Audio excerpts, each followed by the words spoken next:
ఇల్లు అంటే ఇటకలతో కట్టినటువంటి గోడలు కాదు. ఇల్లు అంటే ఇల్లాలే. ఇల్లాలు లేని ఇంటికి సొబగే లేదు, అది ఇల్లే కాదు.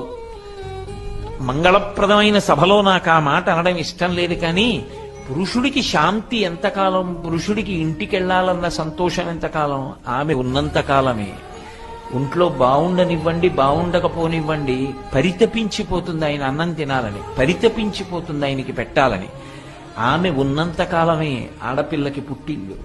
ఆమె ఉంది కాబట్టి ఆడపిల్ల సంతోషంగా వెళ్ళి అమ్మా అమ్మా అమ్మా అమ్మా అని వెంట తిరుగుతుంది. అమ్మా ఇది ఎలాగమ్మా, అది ఎలాగమ్మా అని అడుగుతుంది. ఆమె లేని నాడు ఆడపిల్లకి పుట్టిల్లేది, ఎక్కడ బురుడు పోసుకుంటుంది? కొడుక్కి సంతోషంగా అమ్మా అమ్మా అని ఇంటికి వెళ్ళడానికి అక్కడ ఏముంది? భర్తకే లేదు ఆ సంతోషం. ఆమెతోటే ఆ ఇంటి వైభవం వెళ్ళిపోతుంది.